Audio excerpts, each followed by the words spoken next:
Okay. Okay, actually yesterday I started getting the sinus pluggage during our class. It's gotten worse.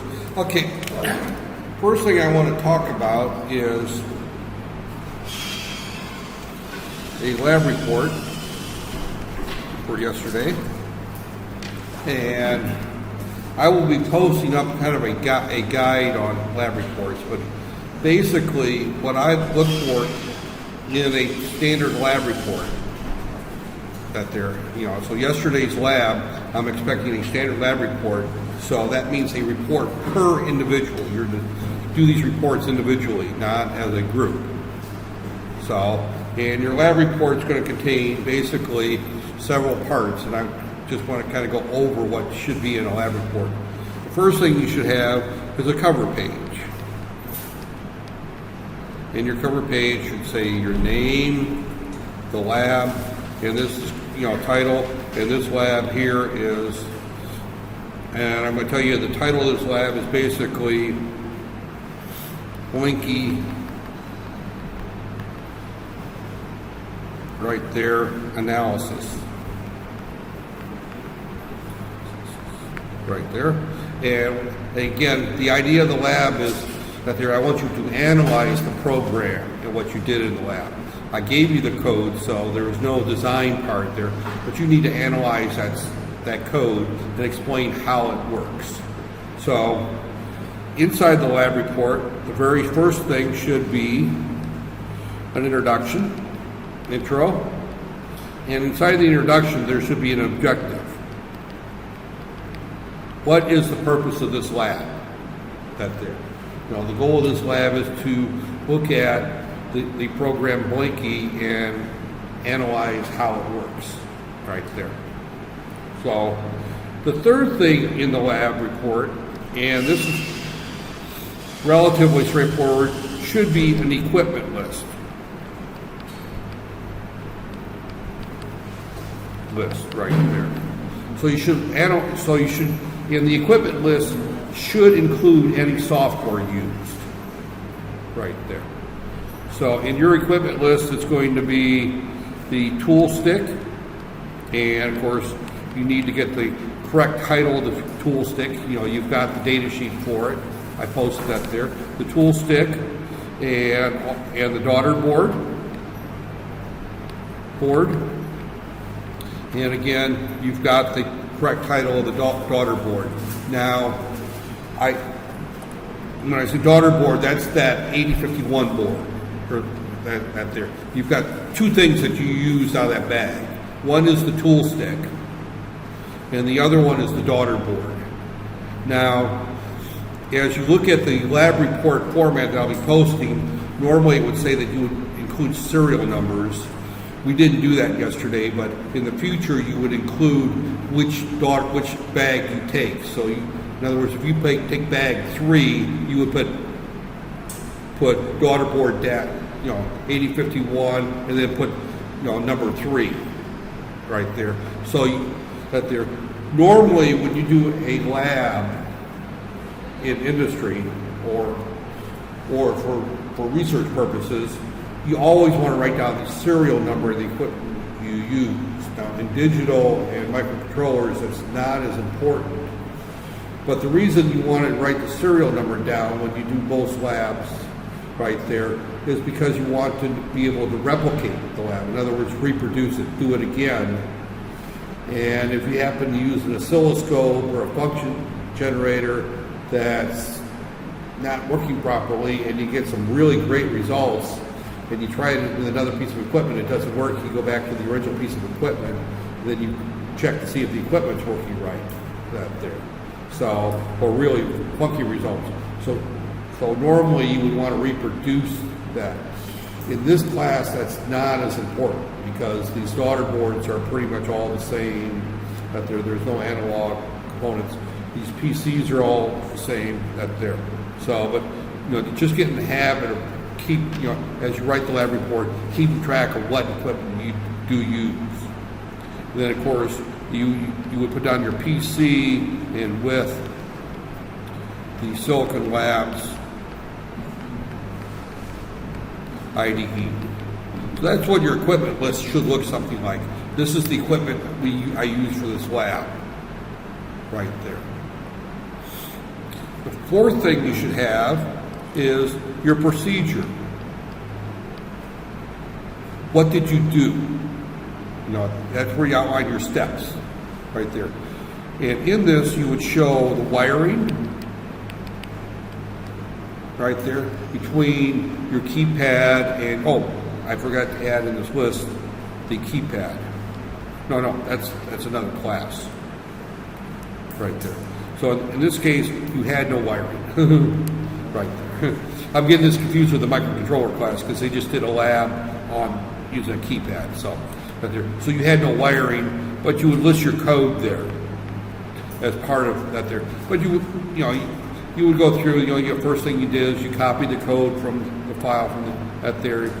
You cut and pasted that into the software. You assembled it, you connected the board, and you went through the steps, and you would include your code. The fifth thing you would include right there is your results. Now, in your case, your results would be, this particular lab will be the main part, because the results is your analysis of the code.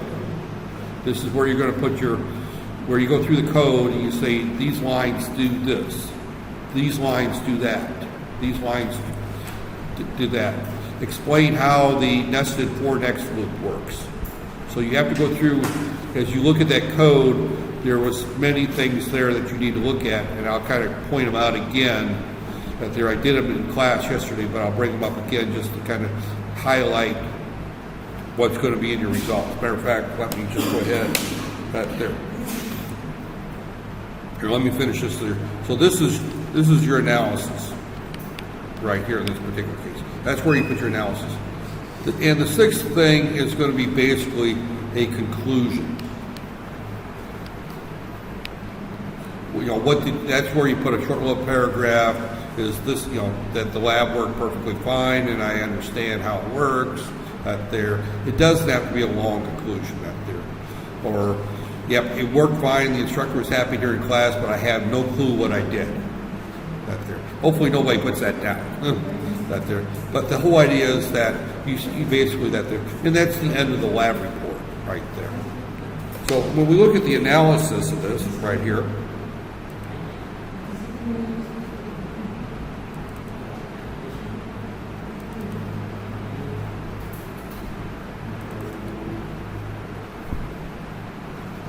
Right here, Control A.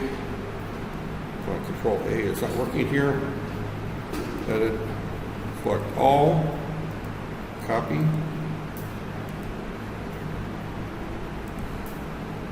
And I'm going to just put a new page here, and I'm going to put my code there so I can make comments on the code right here. Right here. So as we look at this right here, you need to look at this first line. Why is that there for? And this line here is tell the assembler what micro C is being assembled. You're writing this code for. See, we're telling this that we're using it for an 8051. I went through and there's been no modifications to it. Right there. So that's the assembler directive to the assembler we're using. The assembler we're using actually is put out by a company called Kyle. So you'll hear me mention the word Kyle every now and then. Silicon Labs that provides the IDE, that we're using, they actually didn't write the assembler. The assembler is a separate program that Silicon Labs IDE goes out and calls and does the assembly. But this tells the Kyle assembler what processor we're using right there. So, and that is spelled K-E-I-L, Kyle, is the assembler that we're using right there. And if I was to look at my hard drive, right here, this PC, C drive, I see a directory called Kyle, and I see the C51, and you see, and when I installed Silicon Labs, it installed that for me. So, when I say Kyle, I'm talking about the Kyle compiler that's built into this right here. Kyle also has its own IDE, but we're using the one by Silicon Labs. So that there. So these are all just comments. These comments kind of tell you what the program does right there. So this is wrong, and the reason it's wrong is because this code was originally written for a different assembler. I copied, cut and pasted it, and modified it for our processor, so that would be used. Okay. This line right here, this actually maps the special function registers by name to their addresses. Right there. If I open that file up, what I will see, and I'm going to go ahead and open that file up right there.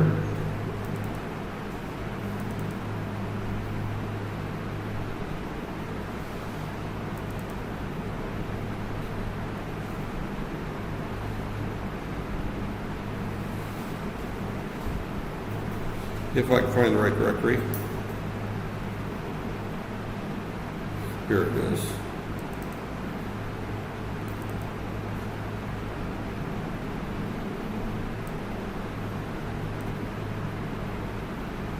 It's not in there.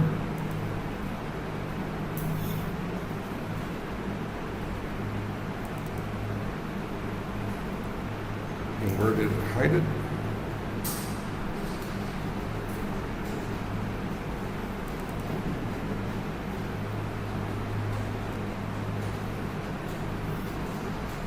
May actually be in the Kyle directory. Let me look in the Kyle directory.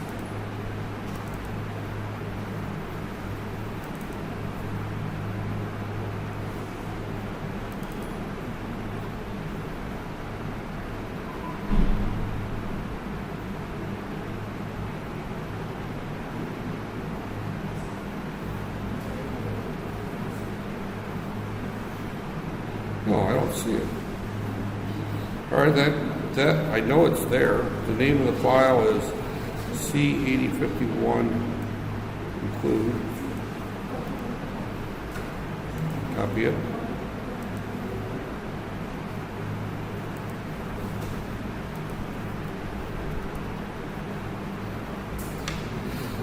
You know, and again, it was installed when the compiler was when Silicon Labs was installed. It was, but for right now, I'm drawing a blank on where it's hiding it.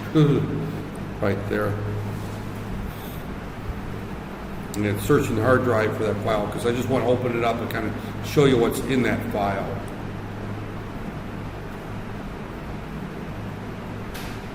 Right there. And it's taking its time looking for it. I know it's on the hard drive, otherwise I would be, well, actually it's not on, this doesn't have hard drive, it's got a flash memory, but it's in the quote hard C drive, that there's someplace on there. Okay, all right. There's a copy of it in lab 2. There should be a copy of it someplace in another directory. I can open it from there though.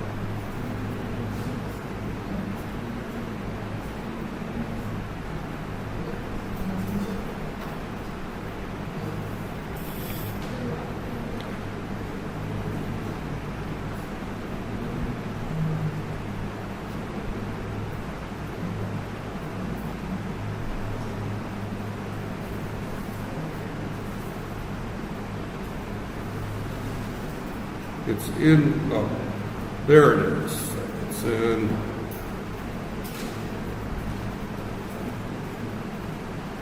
okay, well, it's all over the place. Oh, there, this is where the original is Scilab's MCU include. I didn't look for it in the include direct file there.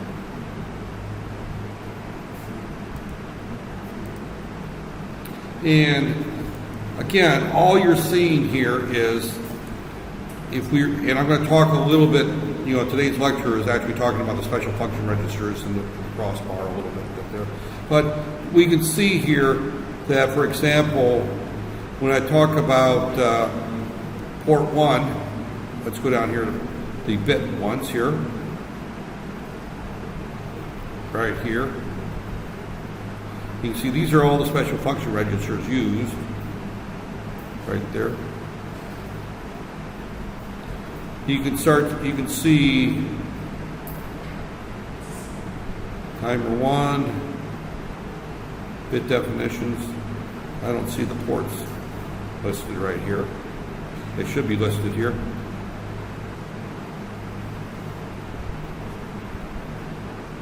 Timer control, maybe I didn't go. Ah, they're not there. But all the special function registers are listed right there. Right there. And port 1, port 0, right there. You can see that port 0 is at address 8. Right there. So again, that's what's in that file right there. It just defines, and the reason for using that file is, I showed you this 128 special function registers. You would have to put the address in if you didn't include that file. All this does is just include that there. So, right there. So this includes the register definition file. Now, this here, I don't remember, I think the one I gave you, did it have one light blinking or 2 lights blinking? I think I had 2 lights blinking. You used this code, right?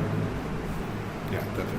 So this simply defines that one LED is on port 0, the other LED is on port P1.1. In other words, we're tying our LEDs to the output pins, is what these lines do. Okay, now we're getting into the code. The first thing this code does is you have to keep in your analysis, realize that when we hit the reset button, or when we first power up our microprocessor, it's going to go into the code memory and start executing code at address 0000. So we're going to define any interrupts and reset vectors. The only interrupt that we're using is the reset this time. And the reset is considered an interrupt. There. We'll talk more about interrupts between now and the end of the semester. But we're going to place in the code segment at location 0, which is the first part of the code segment is what they call the interrupt vector table, right there. And the interrupt vector for reset is address 000. So for sake of this discussion, the only thing you need to include in your analysis is that when we power up or reset our processor, it starts executing at address 000. There's 4 zeros in there, or address 0. We can just say address 0. And what we want to put in there is a jump to our code. So this is actually a jump to our code right there. Long jump to main. Now main is defined right here. This is the start of our code. Right here, this is the start of our code. I repeated that twice. That there. Everything up to this point is going to be in almost every program. This is where the code starts executing. Actually, the first thing it does, though, is it's going to go to address 0 and then does the long jump to main. Now, as I recall, most of the time this assembler or linker will put main at address 800.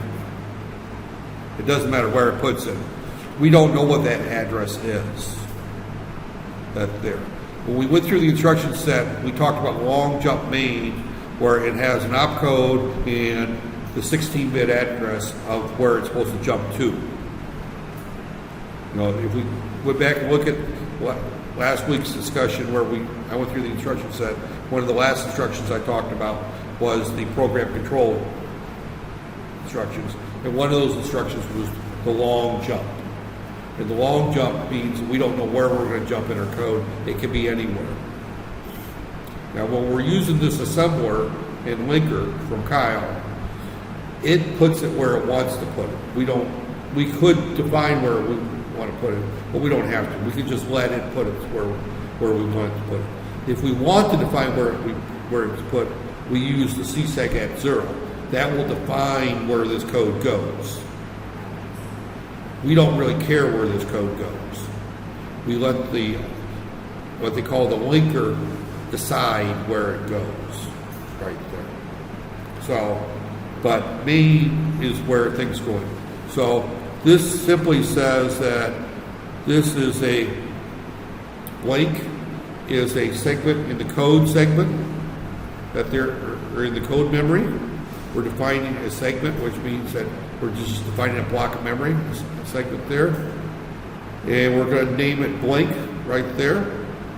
And we're going to use register bank 0, is what this part right there says. And the comments kind of tell you what's going on there. Remember I talked about there's 4 register banks right there in the memory. Register bank 0 goes from, and this is in the internal data memory, between address 0 through address 7 is R0 through R7 if we're in bank 0. If we're in bank 1, R0 is memory location 8, and R7 is memory location 15. If we're using R3, it goes 16 to whatever, 23.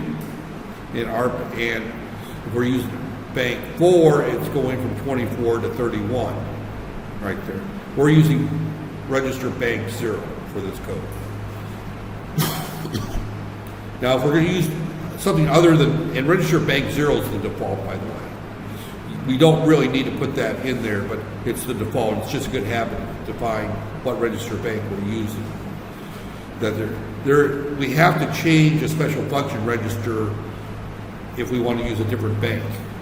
So that there, in other words, this is telling the linker that it's using that bank, so that it puts the correct addresses in. But if we want to use a different bank, we just can't say using 1. We have to do using 1, and then we have to do something else first. And we'll talk about that, something else later. Right there. Okay, so this is overhead. This is not code. Not code right there.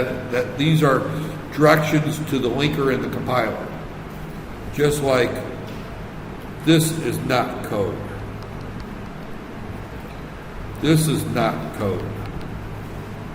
That just simply says wherever it sees green LED, replace it with P1.0. Right there. And the assembler actually will do that. If you look at the code that there, the list file, it will put that up there for you. It changes that there. Right there. This, that is not code. This is also not code. Code. That there. This is not code. Not code. Code. This is code. That is an assembly language instruction doing a long jump right there. So, I'm trying, as you do your analysis, you need to know what lines are actually assembly language instructions and which ones are directives to the assembler. And next week's lecture is actually on directives right there. So, okay. Now we start our code. This is the main part of our code. Right there. This disables the watchdog timer. Right now, you just have to accept that that's the instructions to disable the watchdog timer. Actually, if you read the data sheet says these are the instructions for disabling the watchdog timer. We move 0ED into the watchdog timer control, and then we turn right around within 4 clock cycles, move 0AD into the same register. So all we're doing is telling the watchdog timer to shut off. Right there. It's like turning off your alarm clock. On a Friday night, you don't have class in the morning, you turn off your alarm clock. Well, you got to get up and pray, then you turn off your alarm clock. You don't turn it back on to wake up for class, right? If you're like me, you go back to bed on Saturday mornings. You don't stay up. Some people are probably good to stay up. I got a wife that stays up after prayers and does other things, and then about 9, 10 o'clock in the morning, she sits in the recliner and passes out. So she takes her nap at 9. I take my nap at 6:30. Right there. So she's going back to sleep by the time I get up.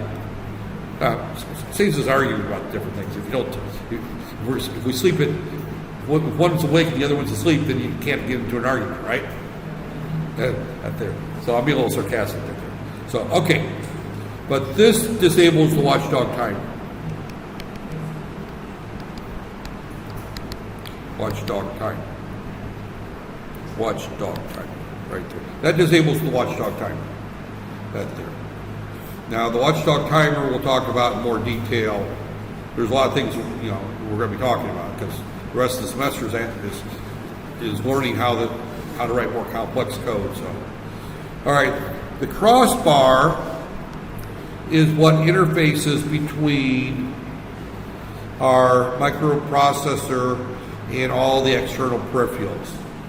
Today's lecture, after I'm done here, is talking about the crossbar. So the crossbar is the interface between all the internal components of this microprocessor and the outside pins. If you look at this microprocessor, there's many, many pins internally, and there's only 24 pins to the outside world, some of which are not connected right there. So we have to enable the port I/O crossbar if we're going to do anything with the output pins. We just enable it. And that's the instruction to enable it. And we'll again go into that there. We also have a couple of instructions on setting up port 1 so that it's an output port right there, and that we write ones to it, that they're just simply to put it in push-pull mode right there. So these are a couple of instructions we'll talk about as we go through the I/O ports right there. Okay, I have a couple other instructions. This turns off, writes a 0 to the green LED, and writes a 1 to the red LED. Now, I don't know off the top of my head, but I think I've got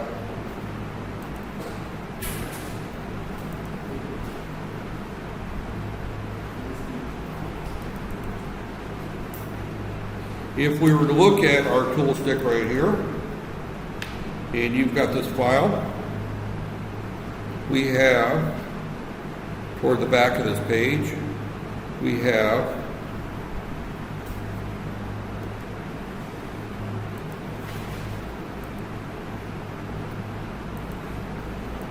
and we got to rotate it 3 times right there. What we have here is, here's our 2 ports right there. They're both red LEDs. I call one red and green just so that they're different right there. But those are our 2 ports right there. And the way that they're wired, you can see that if I write a 1 to it, I turn the LED off. If I write a 0 to it, I turn the LED on. And the reason I can tell that is that I've got my 3.3 volts here, right there. And if this is a 1, that means it's 3.3 volts right there. If I write a 1 to that port, there's no current that flows through R1. So that LED is on.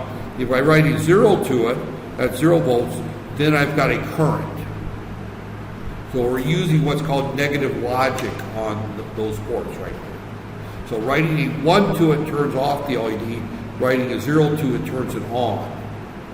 So it's reverse the way you would normally think right there. Normally you think of writing a 1 to something means you're going to turn it on. But the way this is connected to the board, writing a 1 to it turns it off. So you want to make note of that in your report right there. That writing a 1 to it turns the LED off, writing a 0 to it turns it on. And I get that by looking at the schematic right there. Most microprocessors operate on negative logic this way. That there. The reason for working on negative logic, and this is a side note, it doesn't have to be part of your report, is that if I source the current, then the microprocessor has to have that current go through the processor and come out that port. If I sync it, all I have to do is turn a transistor on and sync it and take it to ground. So it goes straight through a transistor and takes it straight to ground right there. So that's why we want to typically sync versus source. This is called sinking the current. Sinking means we take the output current that's driving our load and we take it straight to ground. And most digital logic, not just microprocessors, can sink far more current than they can source right there. So this is called sinking, which means that we're taking it to the ground. What we have internally to this thing, and I'm just shows a transistor, something looks like this right here. Here's our port right there. If I turn this on, turn this off right there, turn this off, this is going to be 3 volts right there. But that 3 volts has got to go through the pull-up resistor and out. So I've got an IR drop across there. I'm dissipating power across that resistor.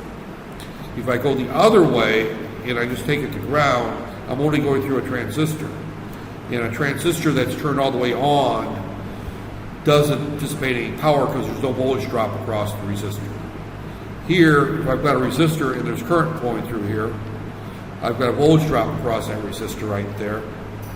And that voltage drop right there and a current going out right there, I've got V squared R power dissipated in that resistor, and that power is dissipated in the form of heat. So we don't want to source that much current right there. We want to sink our current right there. If I have a transistor, it's like a closed switch. There is no power dissipated in the transistor, therefore there's no heat generated out there. So as a result, I can put 5 volts on those LEDs and sink a lot of current. The lights will be very bright, but I'm not going to burn up my processor right there. So, okay, going back to my discussion right there. So we turn them on. This is our delay loop right here. Loop. You have to explain how that works. Again, this is one loop right here. Right here, there's one loop right here. This is actually a loop by itself right there. You just start the loop there. All that does is do our loop. Here is our next loop right here, right there. So our actual loop right here is just, this is our innermost loop. Our innermost loop is just one line, because the $ means jump here. This command is decrement and jump, not 0 right there. Decrement means I'm going to subtract 1 from R5. I'm going to see if it's a 0. If it's not a 0, I'm going to jump back to the same place. Right there. The $ means just stay right where I'm at. So I stay in that loop 256 times. Now the decrement, we'll get into much more detail on this later, uses jump not 0, probably uses 3 clock cycles or 4 clock cycles. So this is going to generate a delay that we can actually predict how long the delay is. And then this delay then goes back to our system clock. Each instruction cycle, say, is 12 clock cycles. So if we're using a 2 megahertz clock, we can tell how many microseconds that delay is right there. Then we do our second loop right here, and then we do our third loop right here, right there, right there. This is how many times we do the outermost loop. Actually, it's going to be 5 right there. This is going to be 256 right there times on the inner loop. So the innermost loop is going to be 5 times 256 times 256. So we're going to be going through this loop a lot of times. So if we go 256 times 256 times 5 means we're going 324,680 times that innermost instruction is being executed right there. We're at there. So every instruction takes a certain amount of time. So you can calculate exactly how long it's going to be in this loop. You know, you can't calculate today because I haven't told you how many instruction cycles there are in each of those instructions and how many clock cycles there are in an instruction cycle, but by the time you take the final exam, you will be able to tell me exactly how long it's going to be that week, because that will probably be a question right there. So keep that in mind, that we're going to go through and we're going to look at this. How do we set up a delay of a particular amount of, for, say we want a delay for 5 seconds, how do we get a 5-second delay right there? So, okay, and then the last thing we did here is we toggled our 2 LEDs right there. And then we just jumped right back to our loop 2 right there. Now notice that I didn't put a long jump, I just put a jump. So a jump, that's a short jump right there. Right there. If I added a bunch of code there, then I may have to change it to an A jump to get a 12-bit address. If I added a lot of code, I may have to change it to a long jump. That there, and then the end of file. So you have to explain, I told you basically step by step. Now you have to figure out how to take what I just told you and put that into words on a report, right there. So that's what the report is, and I'm going to set a deadline of a week from today for that report. 1 week from today. So out there, again, the report should not be more than about 3 to 4 pages, because you're going to go through a page going through these lines explaining what the purpose of each of them. That's going to be a full page there. So you may only be 2 pages on this report. That there, maybe that there, and you're probably going to be about a half a page on the introduction. That there, and maybe another half a page, quarter page on the procedure. And then the analysis is going to be a full page, and the conclusion is probably going to be like 4 sentences or 3 sentences, something like that. That there. So then you have the cover page. So you're probably at 3 to 4 pages now. So again, they're graded individually. The main thing is that I want to see is that you got to get the format right for this particular report, because one of the things that we have to teach in these classes is how to write technical reports. So, I didn't require that in the digital class, but I'm starting to put a little bit more into this class. Okay, so that's the lab right there. I talked for how long on that discussion right there? 37 minutes. Wow, I used up half my class time.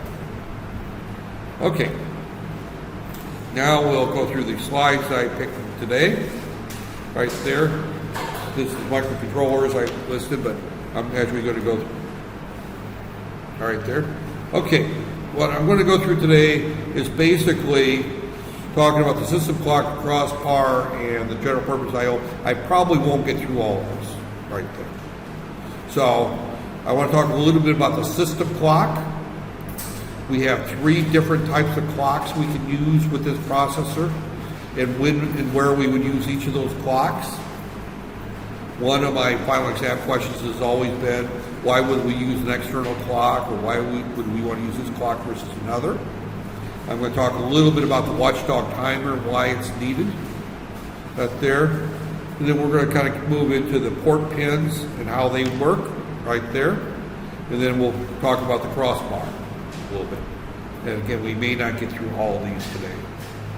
As I said yesterday, my sinuses were all plugged up. I was fine last night. I came into the office today, and as the day goes on, there's something in the air that's triggering a sinus blockage. Right there. And of course, you poor guys all have to sit through guys and gals, you have to sit through a talk this afternoon, right? So, do you guys actually listen to those talks? You don't have to answer it since this is recorded. Right there. I'm not sure even what the talk is about today. I kind of read the end there. I know last week it was about sustainable, or 2 weeks ago it was about sustainable. Yeah, there's talk 2:30 to 5 or something like that. 2:30 to 4:30 or something like that. To 5. Well, that's a good talker if you can talk for 2.5 hours straight. Right there. Yeah. I guess if I was doing a one-time talk, I could talk for 2.5 hours straight. But this kind of stuff, I can't talk 2.5 hours straight. Right there. I can't talk 2 hours straight. An hour and 15 minutes is pretty much my limit. Right there. So, okay, let's kind of get into the system clock here. And for some reason, my keyboard is not working. Oh, it did there.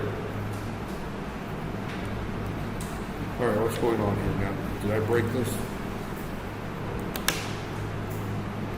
Uh-oh. What did I do?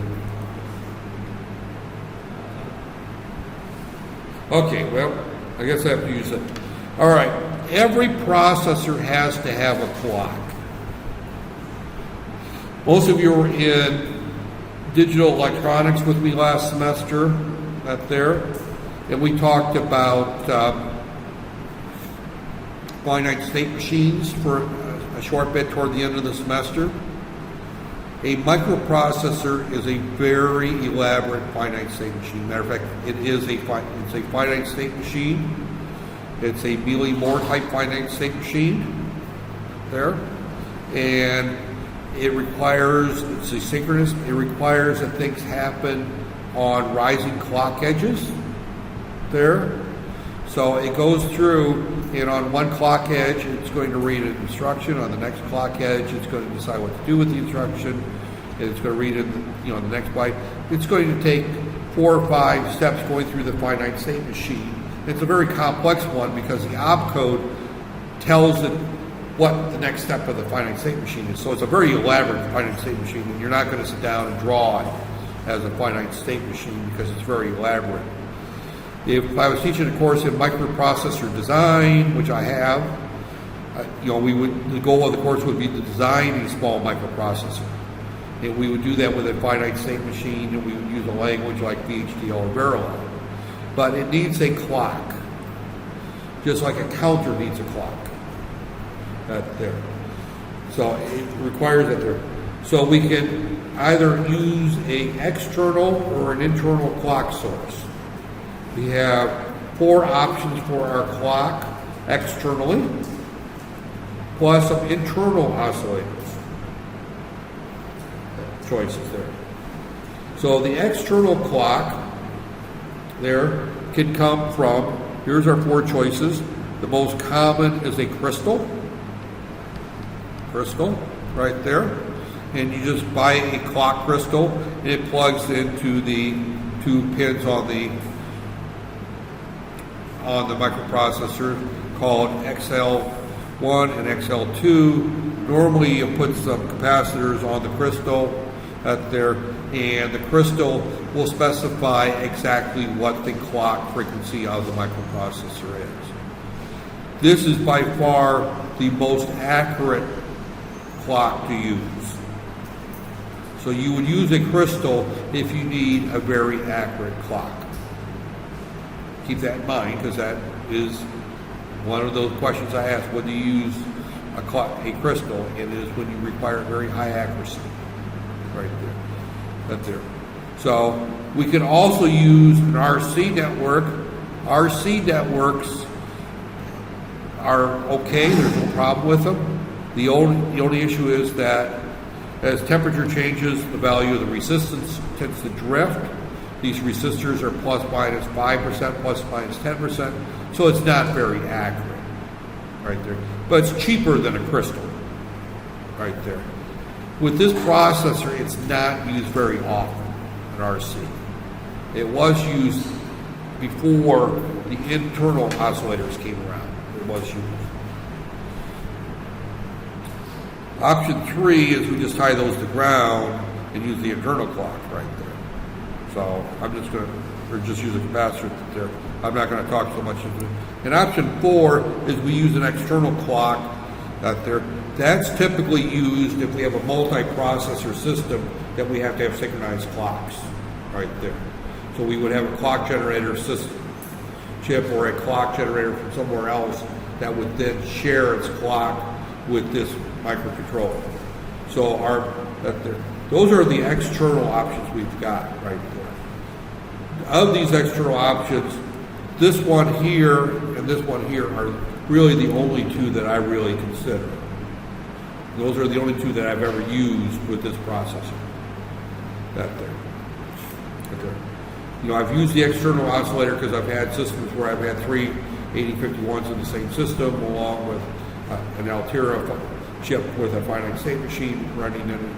So I wanted everything to run on the same clock, so I used a clock generator chip and I put everything on the same clock. There. If you're going to do any kind of communications using serial communications, where we're going to talk is from one processor to another, or from a processor to a printer, or a processor to a terminal, or any type of serial communications, we have to use a crystal. And the reason we have to use a crystal is because those require very accurate timing. Get there. The internal oscillator, which is what we're using, and I can't remember what our internal oscillator is, it's got one major problem right there, and that is it's plus or minus 20%. Not very accurate. When we look at a crystal oscillator, it's plus minus 0.0001%. Right there. Crystal oscillators are extremely accurate. Right there. If you're going to rely on this thing for a clock, in other words, you're going to keep track of real-time events, just imagine 20% is losing or gaining 5 minutes every hour on your watch. Not very accurate. That there. But it's actually for every 100 minutes you're going to gain or lose 20 minutes. Right there. So 100 minutes is not quite 2 hours. So you're talking, actually, if you're talking 5%, you're talking 12 minutes per hour. You're talking about 12 minutes per hour that this thing is going to gain or lose. Not very good for an alarm clock, right? Not very good. Not there. If I had a watch that gained 10 minutes out of every hour, I would throw it in the dustbin. Not there. So that plus or minus 20% is a huge hindrance if we have time critical events right there. So the internal oscillator is good for many, many applications, but it's not necessarily good for others. If I was running a stoplight, for example, one of the labs that I like to give in the microcontroller course is a stoplight simulation. That there, plus or minus 20% is okay for a stoplight. The stoplight's supposed to be on for 30 seconds. If it's only on for 24 seconds, 25 seconds, no big deal, right? Actually, it's going to be 20% would be 6 seconds off. So it'd be 24 to 36 seconds right there. So that's close enough for a stoplight. Especially in Malaysia, it's close enough because you don't synchronize your lights from each other. So a stoplight that's supposed to be on for 30 seconds, if it happens to be running minus 20% and it's on for 36 seconds, people just have a little bit longer time to try to squeeze through the light. If it's only on for 24 seconds, people are going to be forced to stop a little sooner. You might get a car or two that tries running it because it's a short light, but the key thing is 24 seconds is close enough. That there. So there are many applications where that plus or minus 20% is more than accurate. I'm controlling a washing machine and I'm drying clothes or washing clothes, and I'm supposed to wash for 30 minutes. Okay, I wash for 24 minutes instead. No big deal, right? 20% less washing time or 20% more washing time is probably close enough. Not there. So there are some applications that plus or minus 20% is plenty good enough for. Not there. There are other applications plus or minus 20% will just absolutely kill you. Right there. So it's just one of those cases where your choice of clock depends a lot on the application. That there, you can run this thing up to 25 megahertz, that's the maximum speed, with a external clock. Internally, you can go up, it runs default at 16 megahertz, right there. It's the default is 16 megahertz for this particular processor right there. So we have some options with the internal clock where we can slow it down. Right there. Again, these are our 4 options on our external clock, CMOS, which is external, RC, capacitor, and crystal. I don't use the RC or the capacitor. That there, I haven't used those very much, and I don't know what I did there. That there, so just keep that in mind. That externally, the 2 that I've used have been these 2 right here. If I can put up with the drift of an RC network, then I can put up with the plus or minus 20% of the internal clock. Same thing with the capacitor. Right there. Upon reset, the MCU operates from the internal at a typical frequency of 2 megahertz. Right there. As I said, it can operate 16 megahertz, but we have 4 frequencies we can set this thing to operate at. And that's done by changing 2 bits in the clock oscillator right there. So we've got 2 bits right there that we can change in order to change our clock frequency right there. So right there, the accuracy is plus or minus. That there are many applications that do not need an accurate clock. I just repeated that there. So it's the applications that decide what clock you're going to use. Right there. You know, I've already said if you need serial communications, you have to use a crystal. You have no choice. Serial communications requires a clock that's accurate plus or minus about 1%. Right there. If you're doing anything with real-time accuracy, then that there. If you're doing any type of control that is frequency dependent, it has to be accurate, then you need accurate. Now, doing things such as controlling motors that with pulse width generation, for example, doesn't need an accurate clock. Right there. If we're trying to control the speed of a motor, and we're using, you know, something other than the clock, that there. But if we're calculating the speed, for example, then an accurate clock is indeed that there. So, all right, we have a register. I will not ask you to memorize this for the final exam, but I'm going to go through it anyway, because as we program, you need to look at this right here. Upon reset, right there, this value is set to 000010100. That's the reset. Right there. So what we've got there is that we got 8 bits that are set, and this controls our clock right there. So bit 7 is a missing clock enable bit. You don't need that if you're using the internal clock. If you use an external clock, what that bit tells us is that if for some reason our external clock disappears, then we want to be able to do something. In other words, switch to the internal clock right there. Bits 5 and 6 are unused right there. If we read them, they're 00. We can write whatever we want. So those are ignored bits. We can ignore them. That's there. Bit 4 right there is our internal right there. Is, in other words, this turns on our internal clock right there. Internal frequency ready. In other words, this bit right here says that upon reset, this thing is operating on the internal clock right there. And this here also says that we're going to use the internal clock right there. What this one here is, this bit here actually says that the clock is ready. In other words, it's operating. This is actually a bit that you would read to see whether or not the clock is ready. You write a 1 to it, but that there. This is the bit that you actually write to select the internal clock right there. If we're going to use the internal clock, we have to enable it right there, and that's what this bit here does. That enables our clock right there. So we're going to set 2 bits right there.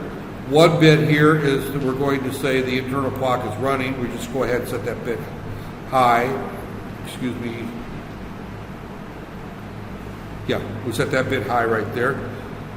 The 0 means we're going to use the internal clock as our internal. That's bit 3. Right there. It's a 0, 1, 2. Bit 2 is our internal clock has to be enabled, so we write a 1 to that right there. That enables right there. And 00 sets our clock frequency right there. And the default is 2 megahertz. So if we don't do anything with our clock, it's going to run at 2 megahertz.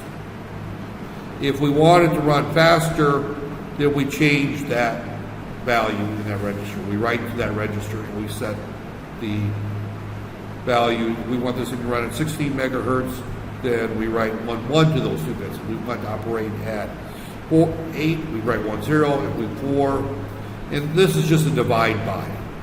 We take 16. We're taking 16, we're dividing in half to get 8, we divide in half to get 4, we divide in half to get 2. So that's our 4 frequencies.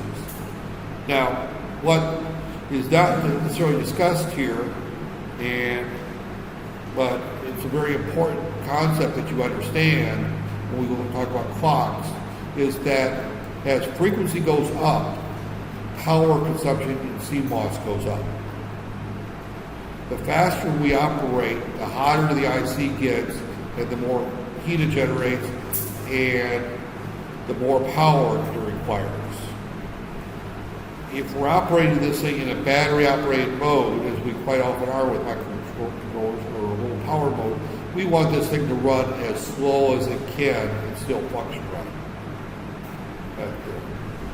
So, when you start talking about desktop computers and cell phones, you guys want them as fast as you can possibly get them, right?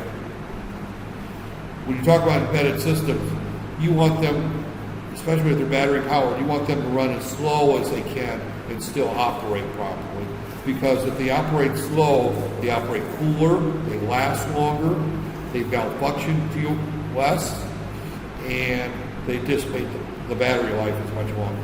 So that's why this thing defaults to the slowest operating speed. Right there.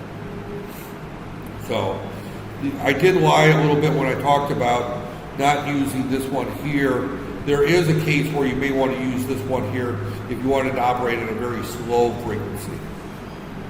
I have never operated where 2 megahertz was too fast, but there may be a case that you may want to operate this thing at 100 megahertz, and then you would put the RC network. So I think option 2 is a viable option right there.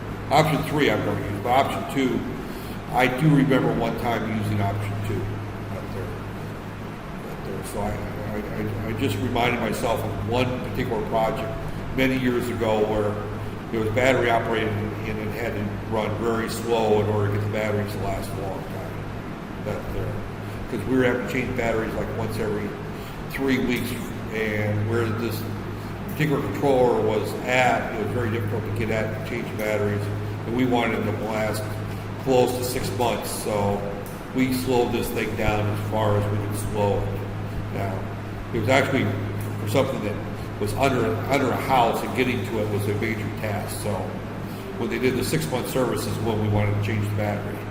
That there, and if we were having to change batteries every 3-4 weeks, it was a huge problem. Matter of fact, the entire project was dead. It wouldn't work. So, okay, but this is the internal oscillator control register right there. So if you go back to my code that I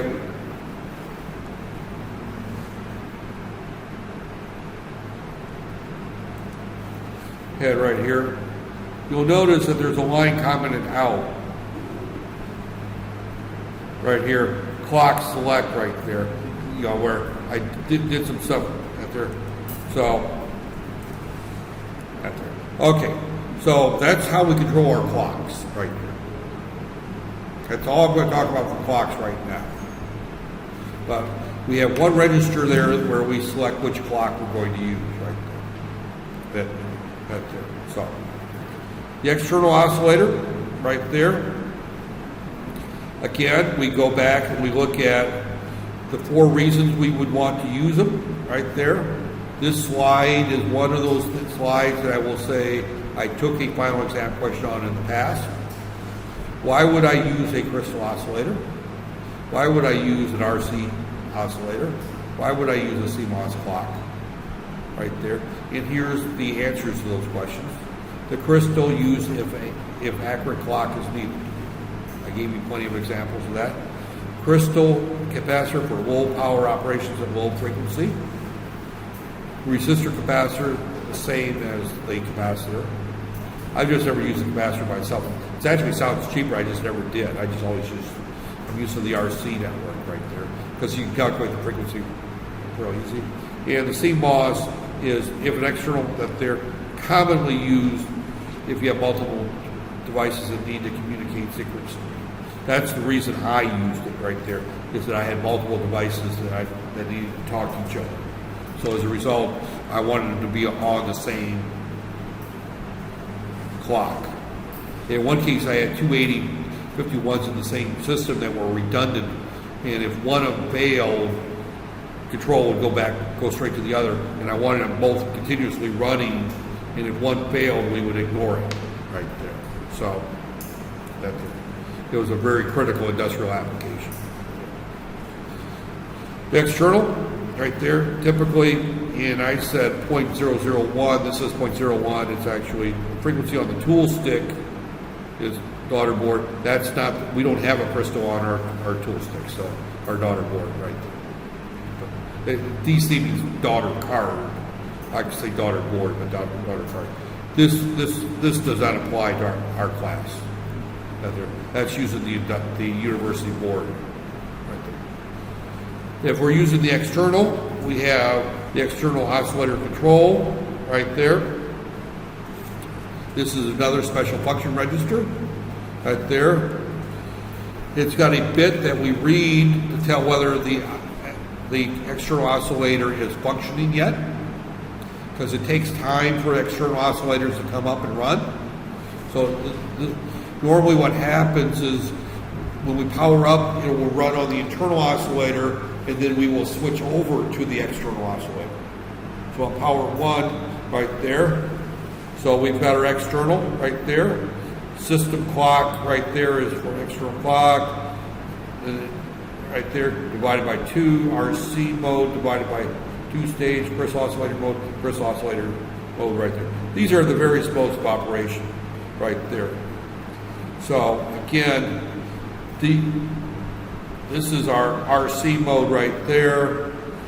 These are if we're taking from an external clock right there. That's the external clock, and these are for the crystal oscillator mode right there. So you've got our 3 modes.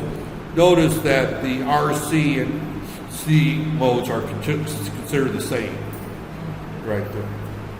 And this actually external control, frequency control, and those are considered set up for right there. We won't use any of these this semester. Right there. I'm just pointing out, this is how we would set this up for external control. So our internal oscillator control, this register and this register right here, if we're going to use the external clock, we have to configure this register here. This special function register has to be set up to use the missing bit enable, to use external oscillator's not running. We tell it to use the external there. We say we disable the internal. We ignore those 2. So we have one register. This register has to be set up to use the external. If we set up this register to use the external, then we have to set this register up as to how the external is used. So we have 2 registers to set up for the external.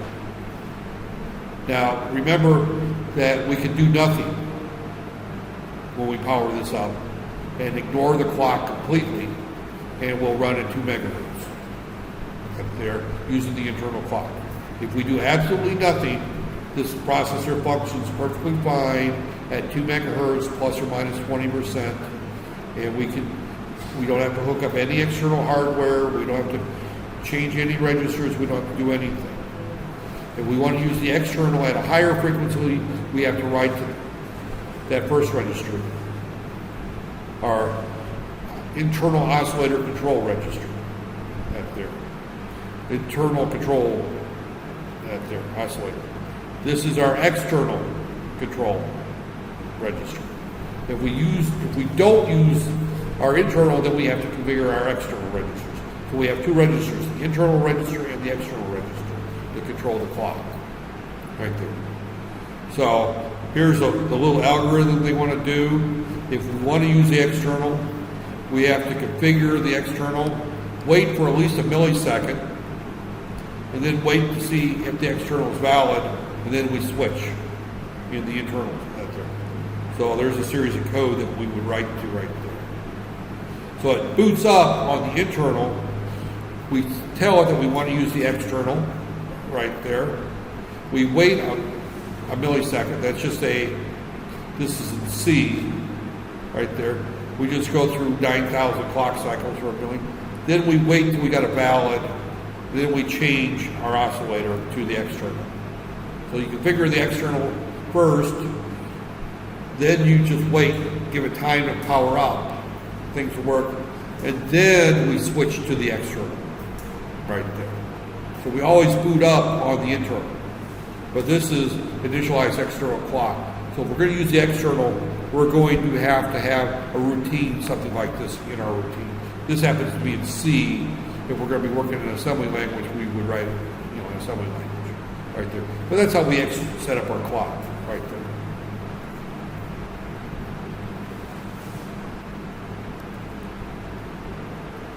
And I still got some time. Right there. Okay.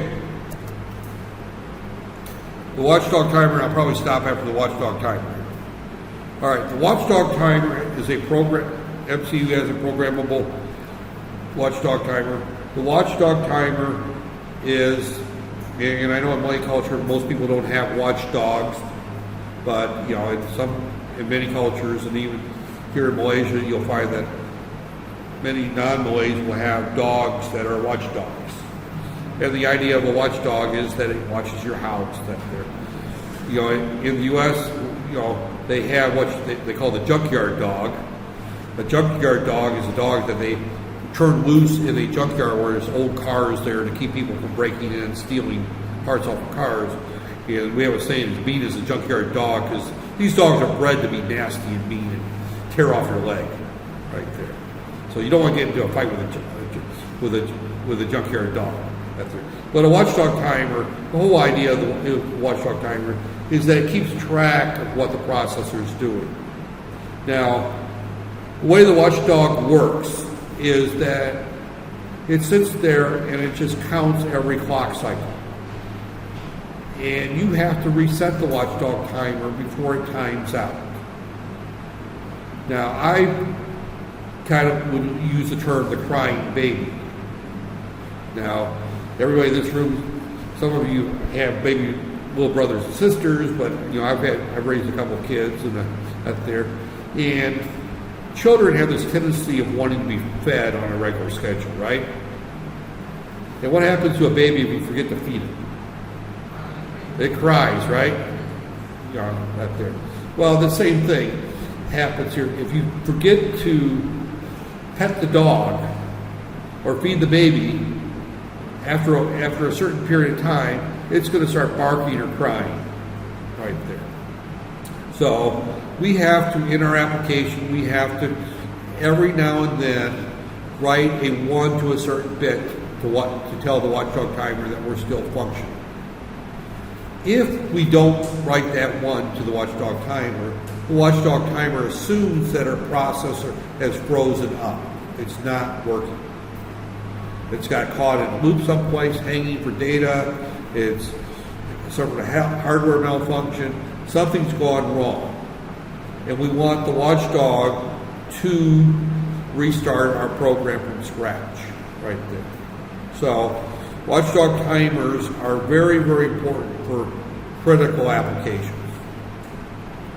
And one of the questions I've asked in the final, and I'm telling you, I repeat a lot of these questions, as I go through the discussion, is why is the watchdog timer needed?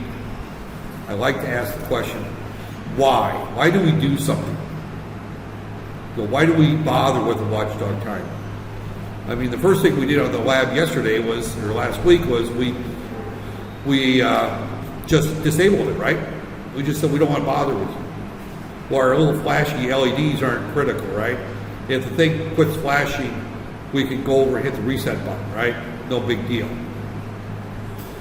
But if I'm controlling the jet aircraft engine with an ARM processor, that microcontroller, and I'm controlling the fuel level going into a jet aircraft engine and the various other control applications of a jet aircraft engine, and this aircraft engine happens to be sitting on an Airbus 380 flying over the Pacific, and that processor locks up, and that engine shuts down, that's a problem.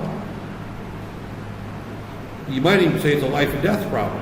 because it could very well be a life or death problem right there. So, same thing with anti-lock brakes. You know, they fail. You know, something happens that there. You know, there are certain applications where failure is not an option, because if something fails, people die. And in those types of applications, you definitely want a watchdog timer. You know, the simplest one is your petrol pump. You're sitting there pumping petrol, and the pump is on, pumping petrol, and the processor freezes up and doesn't do anything, it's not moving anymore. The thing quits counting the money, you know, quits counting the number of liters of petrol going into your car, but it just keeps on pumping petrol. And the shut-off safety switch is not being looked at anymore because the processor's locked up. What's going to happen after your tank is full? You have hundreds of liters of petrol laying all over the ground. You know, that could be a very life and death situation. If the guy on the moped 30 feet away throws a cigarette into that puddle, right? So there are many applications controlled by microcontrollers where failure is not an option. If this processor fails, we want to reset it, and if there is a hardware failure, we want to deal with it and shut down cleanly. Now, in the case of our jet aircraft engine, if our processor fails, the procedure is to switch to the alternate processor board. They have redundant systems. A redundant system means that there's two complete controllers. One is controlling the engine, and the other one is sitting there in backup mode if the first one fails to take over, right there. Our petrol pump probably doesn't have a redundant system. It just shuts off. The pump just shuts off, right there. We restart our processor. If it sees that it had a reset, it tries to run up. If it's had multiple resets, then it just shuts down, and the maintenance man is called out there. So, another place you might want it is your ATM machine dispensing 50 ringgit notes. You don't want to just keep dispensing 50 ringgit notes. Well, maybe if you're the customer, you do, right? But if you're the bank, you want to stop, right? So, again, the time we want to use it is in preventing systems from running out of control, especially in critical applications. This is the key phrase that I look for, is critical applications. And I look for examples of critical applications. I just gave you several of them. You know, jet aircraft engine controls. Like launching systems on nuclear weapons might be considered a critical application, right? You know, if the thing goes out of control and starts, you know, shooting off nuclear weapons, that's a problem right there. Guidance systems on weapon systems might be a situation where if the guidance systems malfunctions, you may want the weapon to just self-destruct. You don't want to just shoot at any random target. But there you are. I'm talking military applications there. But if you're talking things on a satellite, that there, you know, you want the satellite to do something other than just go out of control.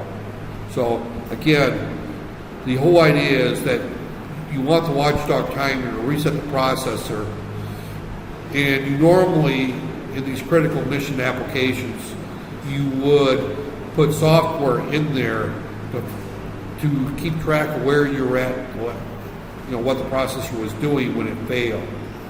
You would have some kind of status register to keep track of what's going on so that you can track what the failure is for diagnostic purposes. Right there. So again, the whole idea of the watchdog timer is to keep track of what's going on. So after reset, the watchdog timer is automatically enabled and is running at a default maximum interval of about half a second right there. So every half second we have to feed this dog. If we don't feed this dog, then it's going to reset the processor right there. So it consists of a 21-bit running clock for the program system clock. Reset is generated within the period specified, exceeds that there. It may be enabled or disabled. It may also be locked to prevent disabling. So we already saw how we disable it. Once it's locked, we can't disable it. It may be permanently disabled, right there. Features are controlled by programming, right there. The last reset source can be checked by reading the reset sources register. That is a register that tells whether or not the watchdog timer will reset the processor, right there. If we read that register and it tells us the watchdog timer reset it, we know upon power up that there was a failure. So the next thing we do is we go through our diagnostics to find out where our failure was, right there. So again, most applications I've used watchdog timers, right there. We won't get into them much in this class, but we will at least go through how they're set and how they're used. Okay, that there we have right there writing A5 to it enables and reloads it. If we write AD to it within 4 clock cycles, we disable it. If we write FF to those bits, we lock it out. We can't do anything to it. So we have our watchdog control register. We wrote A5, and then we moved the watchdog control register WDTCN. We wrote A5, and immediately we moved DE to it. That disabled it. If we wrote FF to it, it would have locked it out. We could have disabled it. So watchdog status bit just tells us whether it's active or inactive, right there. And our timeout intervals are used to set how long we want this thing to operate at, right there. This is the formula. You don't have to memorize this formula, that there. But the system clock right here, bits 2 through 0 is a 3-bit number, right there. So it's 3 plus whatever this number is. So this number can be 7 all the way to 0, right there. So it's 4 to the 3rd plus 3 plus whatever those 3 bits are set to, times our system clock period. Our system clock period happens to be, 2 megahertz, 1 over 2 megahertz. And that's going to give you something in microseconds right there. So the interval for 2 systems, we can go all the way from 0.2 megahertz or 32 microhertz or microseconds to half a second right there. 524 milliseconds right there. So when the watchdog timer intervals are written to that, it must be held at logic 0. The program interval can be read back after reset. This is going to read 111, which is the maximum number right there. So upon power up, this is going to be 4 plus 7, so that's going to be 4 to the 10th times T 2 megahertz, whatever that happens to be. I don't have mine.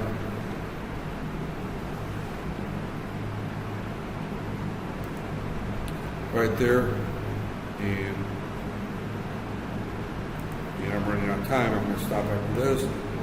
But going back to my formula right here, it's 4 raised to 4 to the 10th. So 4 raised to the 10th equals roughly 1 million times bracket.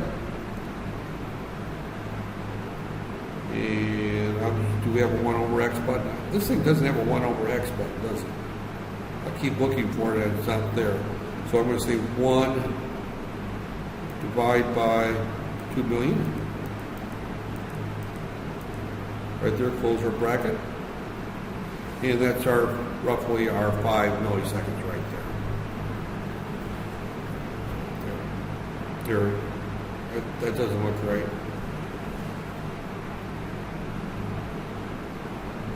That sure the heck doesn't look right. I did something wrong. I put a couple too many zeros in there because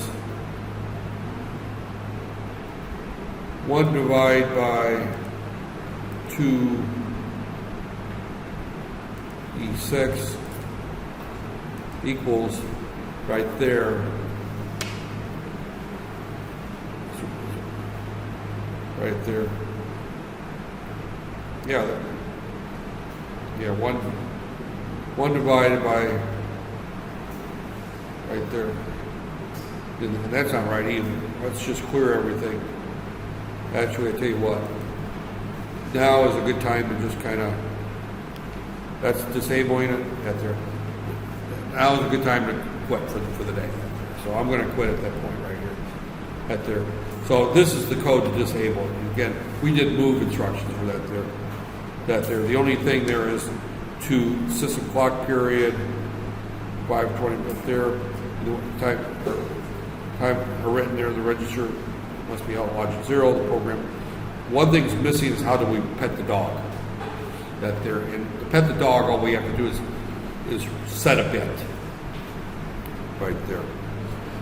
Actually, if you just write a 1 to the status bit, that's the dog. So all you have to do is set bit. You know, watchdog time status bit there. They just don't give an example for that there. So I'm going to quit at this point right here. I will probably post this lecture tomorrow. I'm actually ran a little longer than I normally.